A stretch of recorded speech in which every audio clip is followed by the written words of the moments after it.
একটি খামারে থাকতো ছোট্ট লাল মুরগি। সে সারাদিন খুব পরিশ্রম করত, মাটিতে ঠোকর দিয়ে খাবার ও পোকা খুঁজত, আর সময় মতো ডিমও পারত। লাল মুরগির তিনজন বন্ধু ছিল: বেড়াল, কুকুর ও ঘোড়া। তারা ছিল খুব অলস।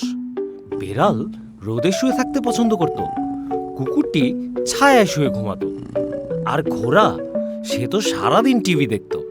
একদিন ছোট্ট লাল মুরগি একটি স্ট্রবেরি ঝোপ দেখতে পেল। ওয়াও, এত সুন্দর লাল স্ট্রবেরি! এই স্ট্রবেরি দিয়ে যদি একটা নরম মিষ্টি কেক বানানো যায়, আহা, কি মজা হবে! লাল মুরগি দৌড়ে তার বন্ধুদের কাছে গেল। বন্ধুরা, আমি অনেক স্ট্রবেরি পেয়েছি, চলো আমরা সবাই মিলে স্ট্রবেরি কেক বানাই। কুকুরটি জিভে পানি এনে বলল, হ্যাঁ, খুব ভালো। অবশ্যই, দারুণ ভাবনা। তাহলে স্ট্রবেরি তুলতে আমাকে সবাই সাহায্য করো। আমি না, আমার পা দুটো আজ একটু বিশ্রাম চাইছে। না, আমি খুব ক্লান্ত, এতক্ষণ রোদে ঘুমিয়েছি তো। আমিও না, টিভিতে একটি দারুণ প্রোগ্রাম চলছে। লাল মুরগি বলল। ঠিক আছে, তাহলে আমি নিজেই স্ট্রবেরি তুলবো।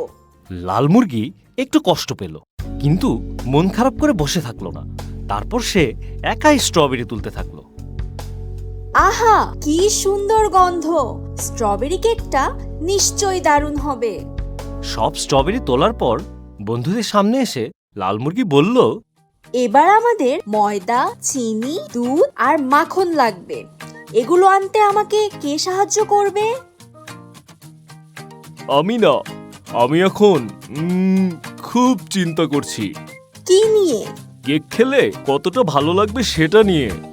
আমি পারবো না, আমার বিশ্রাম এখনো শেষ হয়নি। ইস, টিভির এই পর্বটা শেষ হতে দাও, তারপর ভাববো। ঠিক আছে, আমি সবকিছু নিজেই আনবো। লাল মুরগি একা একা আলমারি থেকে ময়দা আর চিনি আনলো, ফ্রিজ থেকে দুধ আর মাখন বের করলো। তারপর লাল মুরগি আবার জিজ্ঞেস করলো, এখন কেকের মিশ্রণ বানাতে হবে। বলো তো, এবার কে আমাকে সাহায্য করবে? আমি না, চামচ নাড়ালে আমার হাত ব্যথা করতে পারে। আমি না, মিশ্রণ নাড়লে আমার ঘুম নষ্ট হবে। টিভিতে এখন বিজ্ঞাপন চলছে, সেটাও খুব গুরুত্বপূর্ণ। ঠিক আছে, আমি নিজেই করব। সে ময়দা ঢাললো, চিনি ঢাললো, দুধ আর মাখন মেশালো। মিশ্রণটি নরম ও সুন্দর হয়ে গেল। তারপর সে স্ট্রবেরিগুলো মিশ্রণে মিশিয়ে দিল। আর একটু, আর একটু, হয়ে গেল। লাল মুরগি কেকের মিশ্রণটি পাত্রে ঢাললো, তারপর ওভেনে রেখে অপেক্ষা করতে লাগলো। সবকিছু সে একাই করলো। কিছুক্ষণ পর রান্নাঘর থেকে এমন মিষ্টি গন্ধ বের হলো যে পুরো খামার যেন থমকে গেল। এই গন্ধটা কেকের। Strawberry cake! টিভি অপেক্ষা করতে পারে। লাল মুরগির বন্ধুরা সবাই সেই গন্ধ পেল। যারা কাজের সময় খুব ব্যস্ত ছিল, তারা কেকের গন্ধ পেয়ে মুহূর্তেই ফ্রি হয়ে গেল। তারা সবাই দৌড়ে রান্নাঘরে চলে এলো। লাল মুরগি ওভেন থেকে কেকটি বের করে একটি প্লেটে রাখলো এবং তার উপর একটু চিনি ছিটিয়ে দিল। সবাই একসাথে বলে উঠল, ও! এটা তো দেখতে রাজকীয় কেকের মতো। আমার পেট এখন খুব খুশি।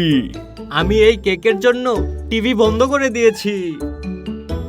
তাই নাকি? এই কেক খেতে আমাকে কে কে সাহায্য করবে? আমি আমি আমিও। তোমরা স্ট্রবেরি তুলতে সাহায্য করনি, উপকরণ আনতে সাহায্য করনি, মিশ্রণ বানাতে সাহায্য করনি, কেক বানানোর সময়ও পাশে থাকোনি। তাই আজ এই কেক আমি একাই খাবো। এরপর লাল মুরগি কেক নিয়ে চলে গেল এবং শেষ টুকরো পর্যন্ত সব কেক নিজেই খেয়ে ফেলল। সে অনেক পরিশ্রম করেছিল, তাই তার আনন্দটাও ছিল সত্যিকারের। বন্ধুরা, গল্পটি ভালো লাগলে বন্ধুদের সাথে শেয়ার করো আর লাইক, কমেন্ট ও সাবস্ক্রাইব করে আমাদের পাশে থাকো।